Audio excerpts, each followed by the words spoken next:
I know a man who only a couple of years ago was enormously unhappy.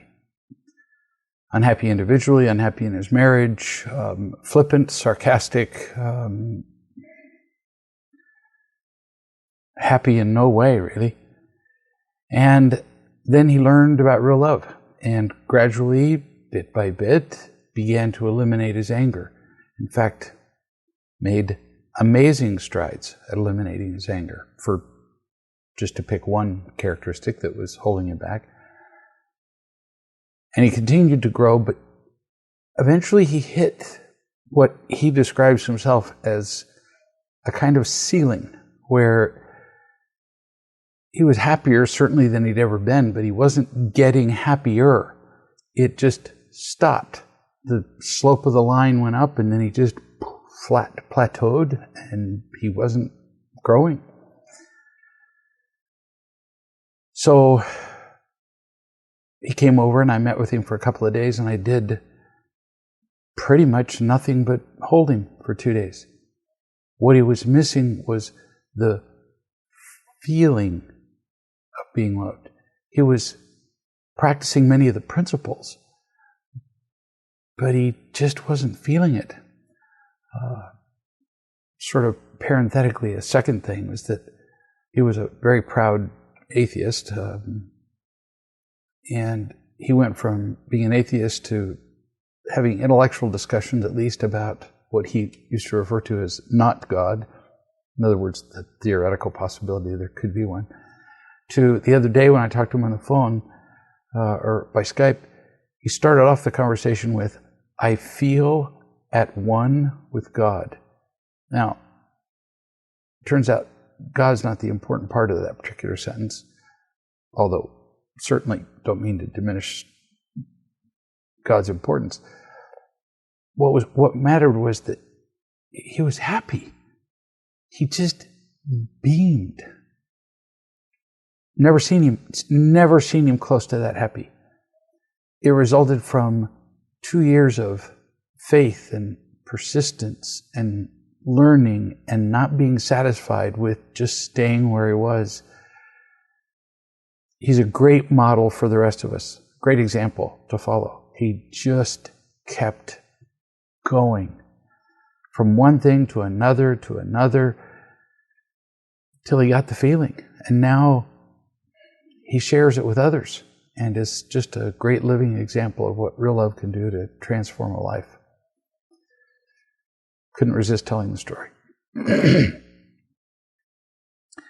An adult woman called me, and her mother is a narcissistic, crazy woman. I don't know a better description. And when her daughter doesn't do what she wants, this is the adult woman who's calling me, the mother screams at her and calls her names and tells her what to do. It has traumatized this woman as much as any battle with grenades and artillery would. So she suffers from PTSD as real as any wartime PTSD. So she asked me what she could do when her mother yelled at her. And I said, 2 times when your mother starts yelling at you on the phone, immediately if she starts raising her voice, you can twice say, "Mom." Now, notice my tone of voice. I raised my voice a little bit. I got a little bit firmer, but I'm not yelling back and I'm not angry. "Mom." So you can 2 times say her, I guess, is Mom a name? I suppose. Say her name with increased volume, but not anger. If she stops after either of these, then you say, "We will talk later today or tomorrow when you are calmer." You do not continue the conversation right then, even if she says, "Oh, no, I'll get quieter, I'll be calmer." No, you schedule a time later in the day or tomorrow. If she doesn't stop the yelling after 2 times of saying "Mom" with a raised volume but no anger, then you simply hang up. and you don't answer the phone when she calls back, which she will because she thinks she's in control of everything, and she won't put up with you hanging up. But then you just email or text her to arrange a time to speak later in the day or the next day. And you tell her that you will not be yelled at again, ever. So this is a woman who's, more than 50 years old, and she's been yelled at her entire life from the time she was a child. She did this with her mother, and her mother hasn't yelled at her since. Bullies and controllers and people like that pick their victims because they pick the people who will let them do what they do. Bullies pick on people who allow themselves to be picked on. Controllers pick people who allow themselves to be controlled. So all this woman had to do was declare that she was not going to be controlled or bullied, and the bully and the controller, in this case one person, her mother, went out and found somebody else to do it with. At least she stopped doing it with her daughter. So you can stop this kind of behavior with a parent or a friend or a brother or sister or anybody else in your life without fighting back. You simply declare what you will or will not participate in. Notice, she's not controlling her mother. She's not saying she can't scream. She can scream all she wants to, but the daughter won't be on the phone if she does. We can say what we will or will not do, although we don't get to control what other people do. It worked beautifully and hadn't worked in 50 years. Nothing else had worked. Here's somebody who says, my partner and I had house sitters for 6 weeks while we traveled. We live in a nice community where people come from all over to vacation, so these people were excited to come and, use our house. We had numerous conversations prior to our departure. Expectations were made and agreed to, in other words, how they would take care of the house, what would be done with the house while we were gone. We came home and every agreement had been broken. The house was damaged. Things were broken and ruined. After much shock and anger, we cleaned up the mess and we put it behind us. Well, good for you. That took considerable loving. You, in the past, would have stayed upset about this, since I know you well, for a very long time. You continue. We recently received an email acknowledging that mistakes were made. An email from these people who stayed in our house, and offering financial compensation. For us, it's not about the money. It is so hard not to take this personally. For me, the friendship is over. Well, completely understandable. You can still love them, care about their happiness, but choose not to be exposed to their company and to this kind of behavior again.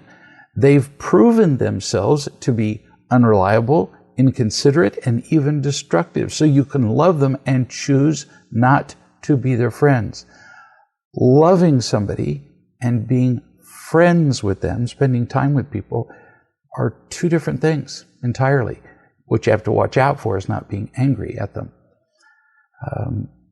You conclude, my partner wants to talk to them and express her anger. Any thoughts? Yes. 1. 2, take the financial compensation that they've offered. Give them a bill. Do not talk to them about it, or you're going to hear excuses, and it sounds like one of you, probably your partner, is going to become angry. They've already proven that they're not truly your friends and certainly not thoughtful, so why have a conversation about it? It's only going to get uglier. Just send them the bill. A woman came for an intervention. Her husband would not, and she was worried about that. What good is it going to do if she comes and her husband doesn't? I said, just relax, just come, see what happens. It changed her whole life to realize that she was loved and no longer alone.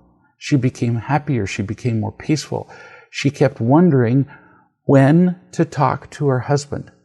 I said, don't do it. In other words, she was going to talk to her husband about real love and about possibly coming down here for an intervention. I said, nope, focus on you for now. You just focus on feeling loved. Just touch him. Just be kind to him. She said, well, he's a very negative person. Everything is bad. There's never enough money, which is not true. He complains about everything. He finds something negative to say about everything that happens. So when he does that, I said, when he complains about money, for example, put your hand on his chest and just thank him for everything that he does to provide a living for you and the family. Do not address the negative topic of his particular rant. Finally, they had to talk about a difficult issue between them. And I told her I suggested what she could say to him because she didn't know. The main things were to say to him, I'm going to try something different. And you're going to get more of my love than you ever have before. I don't need you to change at all. I'm simply going to do X and Y, which will help me to be more loving. I said, that's all he needs to know. He wants to know that in any given issue, it's not his fault, that he doesn't have to change, and that he gets what he wants, which is more of your love. The next day she wrote to say, I just had the most positive conversation of my life with my husband. And it was a subject that we've avoided for 20 years. I can't believe it. I have somebody who loves me enough to teach me how to live and be happy. I'm very grateful. That's what real love does. We provide people somebody to love them. We provide them somebody to teach them. And between those two, it completely transforms people's lives. A mother identified that new subject that her child was addicted to video games, especially one particular game. So at my recommendation, actually, she shut down the daughter's use of the video games. And then the daughter wrote to me, and the daughter said, if you're a mother, obviously she wasn't talking about some random mother, she's talking about hers. If you're a mother and you have a kid that's addicted to video games, and you take away the video game, wouldn't it be bad if you played the same video game yourself? Because apparently the mother occasionally does. Well, it depends. It's not about the game. It's not about the fact that she took away a particular game you like from you and then she plays it herself. It's about how the game is used. If the parent plays the video game just occasionally and briefly, just for kids, just for kicks, and isn't addicted, then there would be no conflict at all between the parent playing the game and the addicted child not playing the game. It's not about the game. It's about what we do with it, which is true of, wow, lots of things. Here's somebody who says, an old crush, meaning somebody who had a crush on me in the past, friended me on Facebook today. I haven't heard that word in a long time. Crush. After a brief conversation, I realized that she's a huge source of imitation love for me. I was wondering if you could look over the following message that I intend to send her after it gets your okay.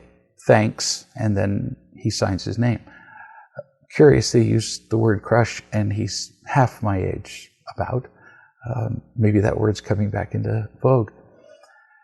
Okay, so this might seem a little weird, so bear with me here. So this is the guy who's writing the message to this old flame, this girl that he used to like years ago. To be honest, I had a huge crush on you when we rode the bus back in the day. I assume that's probably like in high school. So this was, I'm guessing he's 30, at least a dozen years ago. And the thing is, you're still very attractive to me, and I would jump at any opportunity you gave me to hook up with you. Don't know what he means exactly by hook up, because these days, wow, does that have a variety of meanings. I have done this in the past with girls that, that I've been attracted to, that I've contacted on Facebook. I'm experienced at telling girls what they want to hear just long enough for some short-lived, fun times that would be pleasurable and ultimately pointless, namely sex. Well, at the very least, including sex. It would be a big waste of both of our times and would not make either of us happy, just a little less miserable for a while.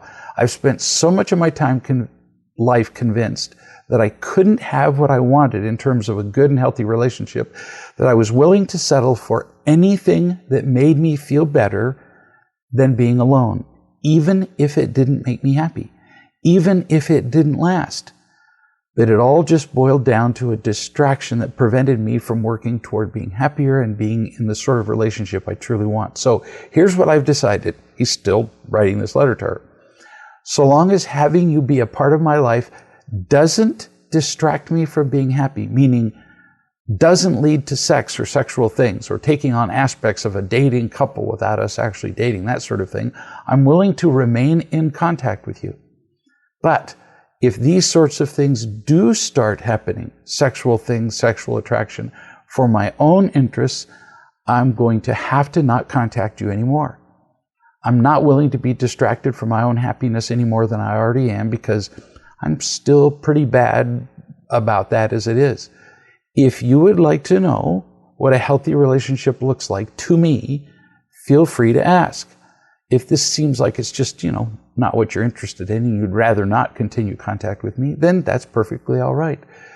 People have a habit of not being clear about what they want or saying one thing when they mean another. And I just want to be clear about myself and what I want.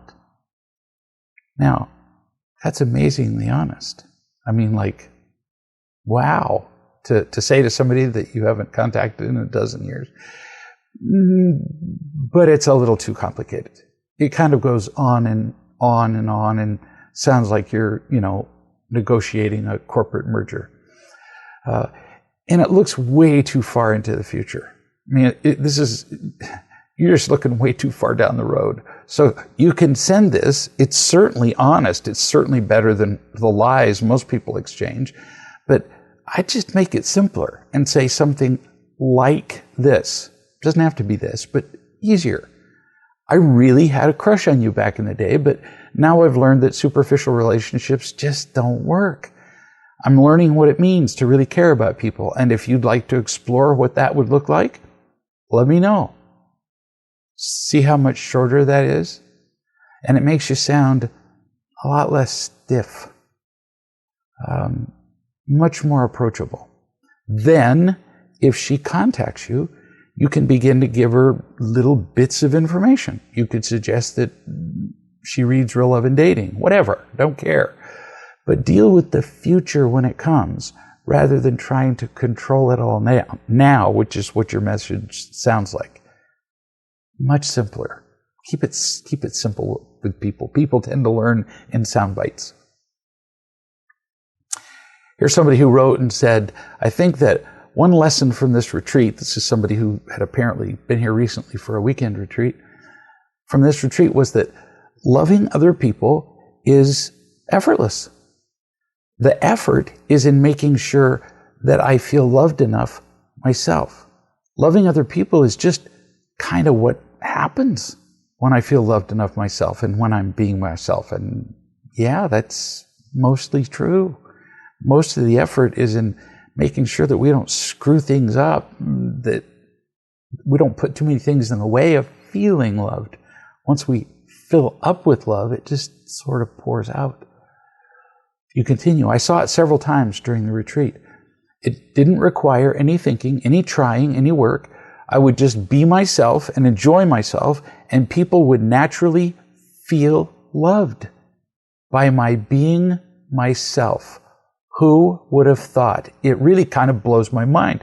My whole life, I've been trying so hard to be loving, but people just felt controlled. Yeah, because we've been told that loving means helping people, motivating people, controlling the outcome of the interaction.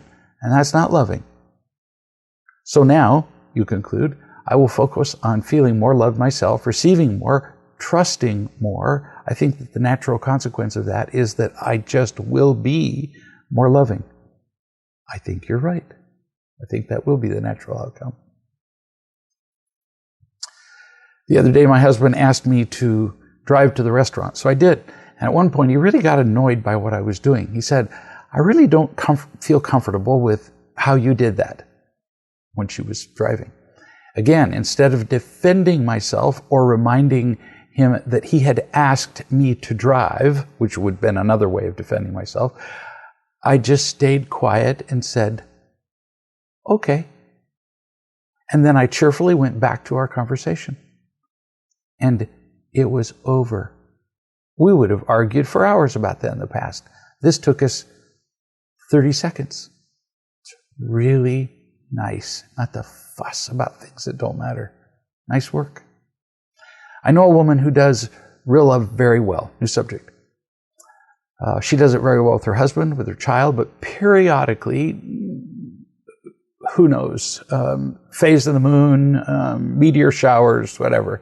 She just kind of goes kind of nuts and takes offense at things that people do, makes up that people are picking on her, whatever. And it lasts for 1 to 2 days of just really insanity. And then she recovers. She wrote, she said, as I read what I wrote to you earlier, I feel a little stupid.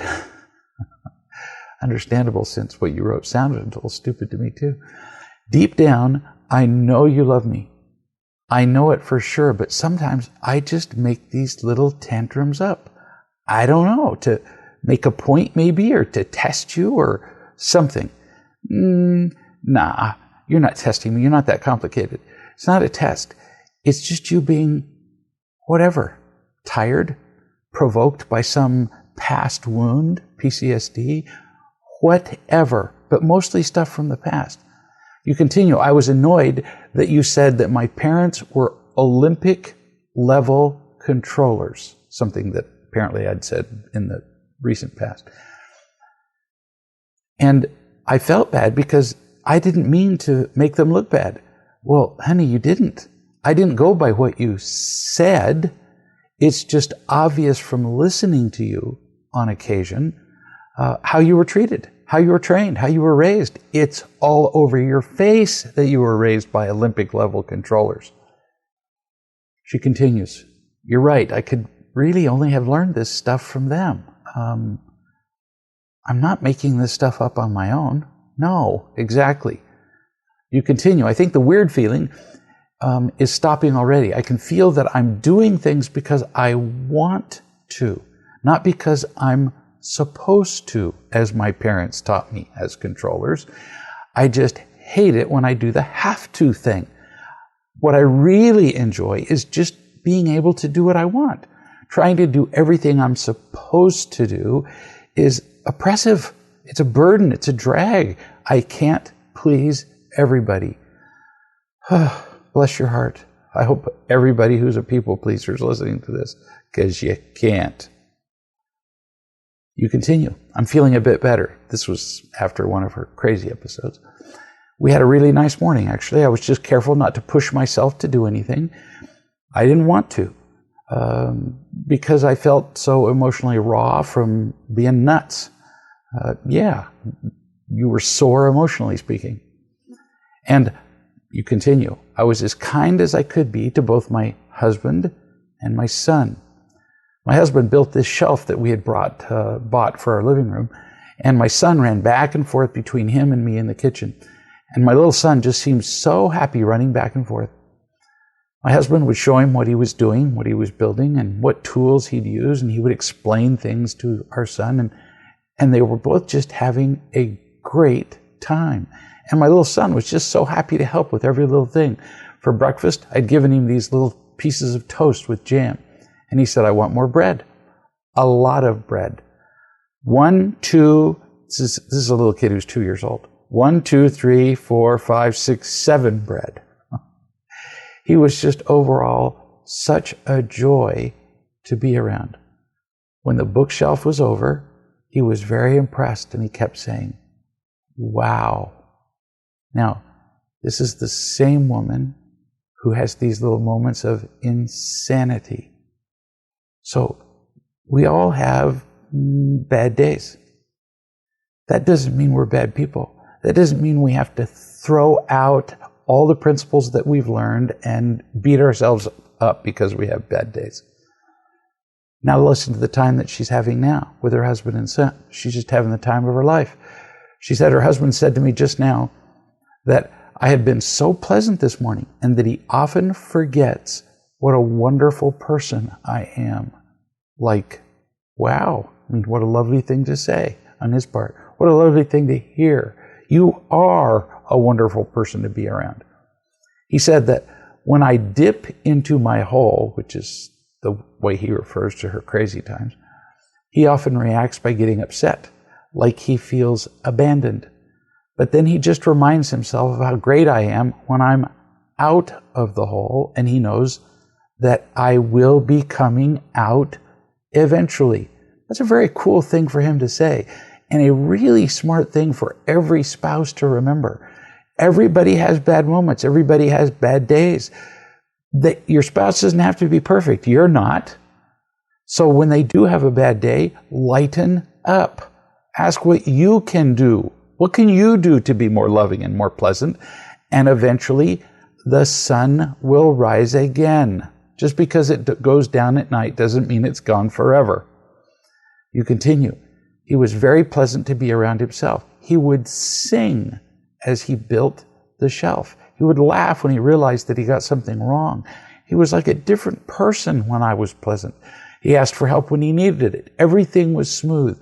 And all this while I was still aware of feeling this kind of pressure that I have known all of my life to do everything just right. I just felt that it was there. I didn't push myself to do anything or fix anything. I just kept moving. This is really important, what she's teaching all of us. You don't have to feel perfect to be happy. She still has this feeling of PTSD from her past when she was a kid, when her parents were Olympic level controllers, but she doesn't stop and ruminate about it. She just moves on with being as pleasant as she can be, not as she should be. She continues. Some of our friends wanted to get together this afternoon or tomorrow, and I said, I just don't want to do anything with anybody today. And tomorrow didn't work for me either. I was just kind of sore from recovering from this PTSD in my crazy couple of days, and I needed to just take it easy. Good for you. And we all could benefit from this. We all stumble. So what? We just get back up, as this lady did. Here's somebody else who writes and says, real love works, which I was really grateful to hear because I'd wondered. And I can't remember. Oh, it is a woman. She said, I'm really grateful this morning for all that I've learned, for all that you've taught me, for your loving me, and for the support of the overall real love community. 2 months ago, John, my husband, said he didn't want to have sex with me anymore because he felt manipulated by me. And he explained this. He said that I asked him to do things for me, that I asked for favors from him after we had sex. I was honestly surprised at this, but I didn't seek any more information. I just reassured him that if this was the case, none of it was intentional. Although I enjoy having sex, we are so disconnected that I was missing the soulful aspect of it. In other words, the loving part of it. And just kind of accepted his decision. Understandable, but you didn't explore what he meant, which is how you usually handle things. You could have learned so much more about what he meant. You continue. 2 months later, this morning as we were lying in bed, I asked him what were his plans as far as sex was concerned. He repeated what he told me before, but this time I really listened and asked questions, which you suggested that I do. And he explained. He said, after sex in the morning, he'd go and he'd make us a drink and he'd come back to bed to just chat. And it turns out that I tended to use that time to sort things out that I wanted to be different, that I used those times to sometimes criticize him or to ask him for more money for household expenses. And that's why he felt manipulated. Well, cool. You asked questions and you listened enough that you were able to learn that. Nice going. You continue. Yes, I had a short moment where I felt the sting of my victimhood because he had the gall to tell me the truth, but I was able to make the other choice, the loving one, and I simply suggested that it's totally acceptable to make the request to me not to talk about practical stuff, and especially money, on the mornings after we've had sex. Well, good for you. It felt good to say this, she continues, and I could see his instant relief. I was able to see that it's his own victimhood that made him make the decision not to have sex anymore in the first place. I was able to accept him and not blame him for it this time. I'm glad I was able to help him see that he had another choice. This would surely have been a very tearful experience for me just a year ago, and it would have gone on and on for months with both of us blaming the other. And yet, it was so simple and clean this morning. We stayed in bed. I gave him space to make a move if he wanted to, after we had talked about this, and he did. And we thoroughly enjoyed ourselves. I'm thrilled for you. He felt listened to. And as angry as he is, it's obvious he hasn't felt a lot of this in his life. He hasn't been listened to by other people, and you didn't know how to listen to him. But now you're beginning to, and he's responding on multiple levels. You said I was listening. So you did a great job in listening to him, and look at what you got. New subject, new letter. This person says, I was listening to the last video chat and I linked it to myself, or I suppose that means applied to myself. Around the middle of the chat, there was a lady who didn't like that her friend was texting and playing with her phone while they were hanging out together.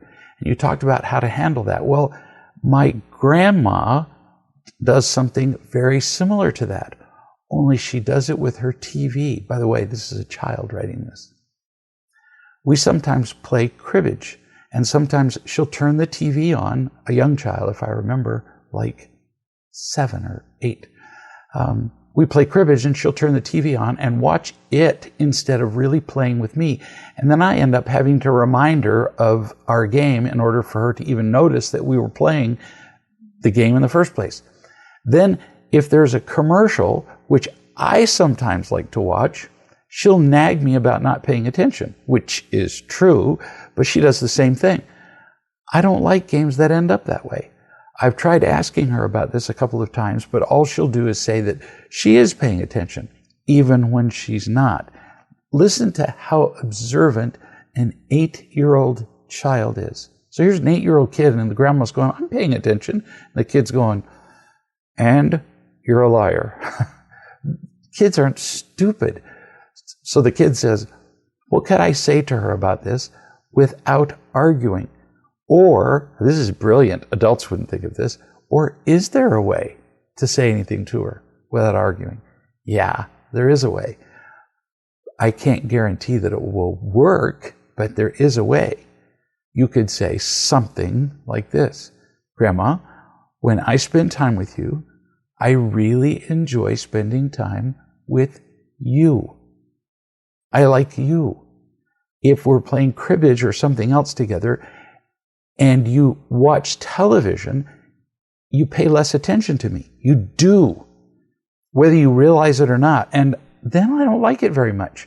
So would you be willing to not watch television when we're doing something together?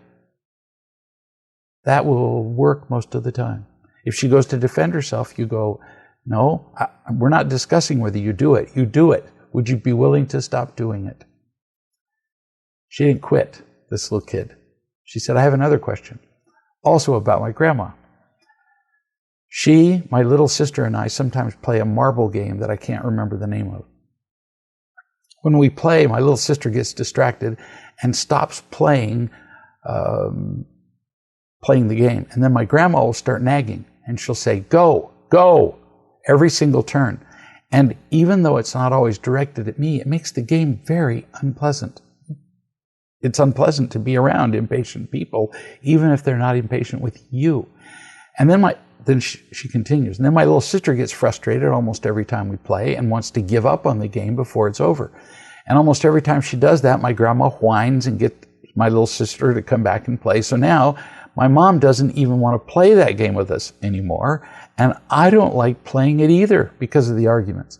But when I say I don't want to, my grandma whines until I give in, which is about half the time. Now listen, this is a kid describing an adult whining, and yet we think we hide this stuff from kids. We're not hiding it. They're pretty smart. She continues. Again, if I try to tell her that she nags me too much when I play, she just says, play, go. And says, and then I'll be quiet. Only about 2 seconds later, again comes the go. Again, what could I say to her? Similar to what I've already said.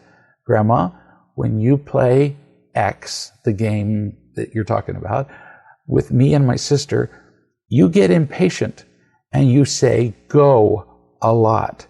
Grandma, you do. You may not know it, but you do. You have to be prepared to tell her this directly, but without being angry. You can continue to do this all you want. You can say go, but if you do, I will stop playing and I won't come back. I just thought you should know.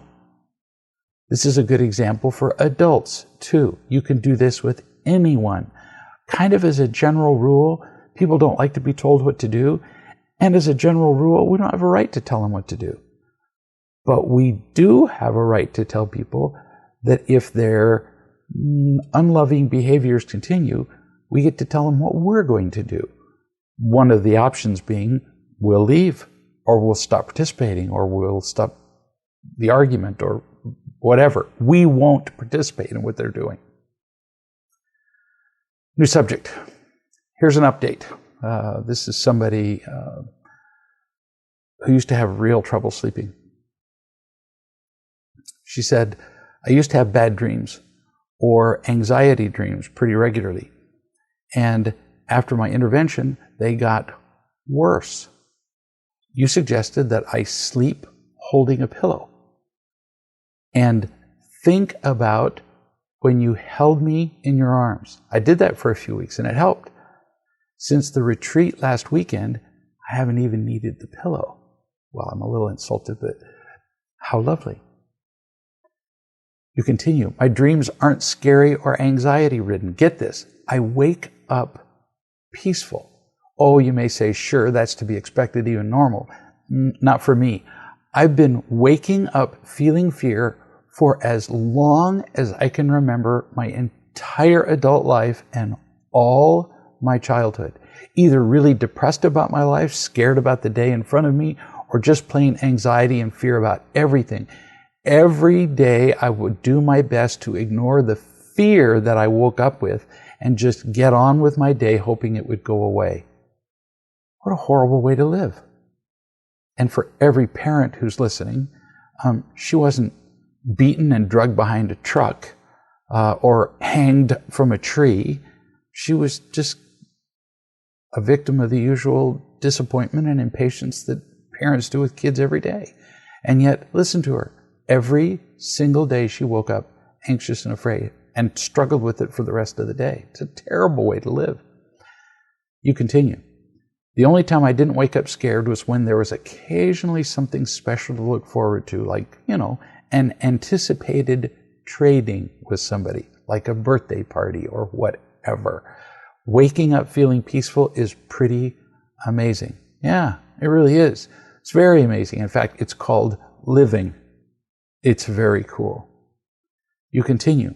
I used to use all these tricks that I'd read in books and therapists and all these things to feel positive. I would make lists of things I was grateful for while I was lying in bed, or I would read uplifting spiritual books to distract me, or I would focus on the positive and read affirmations, and I would pray and I would ignore my fear. Now, I just naturally feel peaceful. No tricks, no techniques. My life is fun and interesting. I look forward to learning and loving every day. How fun is this to read? No more bad dreams and waking up. And now I wake up feeling peaceful and looking forward to the day. It's beyond amazing. It is a freaking miracle. And I'm thrilled for you. And it's the effect that we can uniformly, all of us, expect from feeling unconditionally loved if we simply persist in doing what we talk about here all the time. Finding it, trusting it, remembering it, and sharing it. It works every time. It's a law. Here's somebody who says, I wrote this on the Facebook group page after somebody else posted about fearing that they were being too negative. I have a fear of being too positive or posting too many positive things. I'm scared that you will judge me as being too full of myself, or not humble enough, or not doing the work. In other words, that I'm like beating my chest. I tend to think I might be doing worse than I really am. And yet I, on the other hand, love it when you talk about the positive things. It's like the exuberance of a child, because I know you. The positive things you say are true for you. Some people fake being positive. You don't. So when you read somebody just being exuberantly positive, you'd have to get to know them before you know whether they mean it or they don't. For example, I know a lady in the real love community who is so exuberantly positive and sweet, and her life has changed so much as a result of being unconditionally loved that if she's going to be part of a group, I sometimes warn the group before she gets there that if you don't know her, you'll think she's pretending. She's that positive. But it's real. You continue. While it's healthy for me to admit my mistakes, expressing gratitude and sharing all that I am and how I am, joyous, loved, loving, radiant, mischievous, curious, tender, and trusting, helps me to remember the truth. Yes, and adds to your joy. Gratitude especially. I was even afraid to write that, you say, but doing otherwise would be lying to my divine nature. And I still felt a little fearful about it. Silly. You are a naturally grateful, exuberant person. Be yourself. Some people, even when they've been doing real love for years and feel unconditionally loved, are not naturally exuberant and childlike. You just happen to be. We're not all the same. Your final question. Can I be too positive or seeing myself in too bright a color right now? No, you could not. It is possible for some people to fake it, who use their positivity to hide the truth. But for you, no. And that's what I mean when I say everybody is different. We can't judge everybody the same, by the same standard. Here's somebody who says, I work for the VA, the Veterans Administration in the United States, for those who aren't familiar with that abbreviation. I have a coworker named Clark who I need to keep a good working relationship with, but he gets very loud and angry when I'm about to cut funding for lazy veterans, the veterans who don't keep the rules. In other words, veterans are entitled to certain benefits, but in order to get the benefits, they have to meet certain standards or they have to keep certain rules. And some of them get the benefits and then they quit keeping the rules. They quit keeping the standards. And it's her job to cut them off from the benefits when they don't keep the rules that entitle them to the benefits. In other words, she's just doing her job. But this guy, she says, but this guy gets really angry when I do that. So why does he do that? He gets a hit of power, Clark does, your coworker, from being a victim with fellow victims, because he's a big victim himself. You can't make him not a victim, but you can minimize his effect on you and on others. The instant, that's within seconds, that he begins to comment on a decision that you have made and that the director has ratified, because you've described some of these decisions to me in the past, you just raise your hand in the signal that every culture recognizes and say, I got it. You disagree with my decision. I got that. I also understand why. But you also understand why I made my decision. And it was my decision to make. It was my case, not yours. So we both understand each other. We both disagree.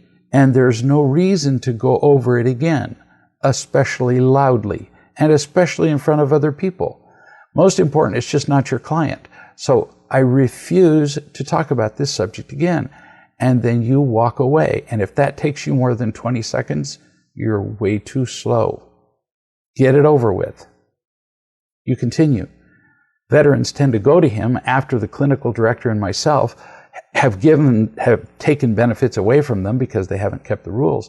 And then he contributes by backbiting and by gossiping and splitting up the staff. I can hold my ground when he tells me that he's going to go to the VA, in other words, to the entire Veterans Administration in Washington to complain. I say, well, do whatever. I just want to know if there's a better way to handle this. Mostly you're doing it right. It's about doing it sooner. This is the kind of guy who just ruins an office. Victims poison whatever atmosphere they work in. So don't let him get going. He's like a rock at the top of a hill. It rolls faster and faster as it goes downhill. The sooner you stop him, preferably when he's right at the edge of the hill, the easier it is to stop him.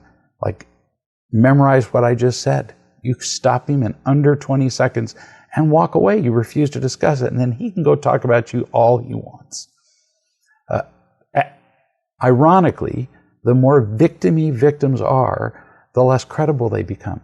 Eventually, people learn that these people whine about everything, and then eventually they have nobody who will listen to them. So don't you get involved in his argument. You say, I know there's a better way to handle this because I'm feeling intimidated by him now. He's all about giving, benefits no matter what the veterans do, whether they keep the rules or not, so that he can manipulate the statistics of the office to make it look like we are rehabilitating them. It's really simpler than that. He's a victim. He doesn't believe in personal responsibility. That's not your problem. He has his cases, you have yours. You don't have to listen to him about your cases. You think he makes you look bad or cruel.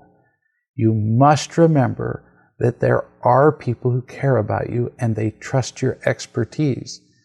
You're following the rules and you're being generous.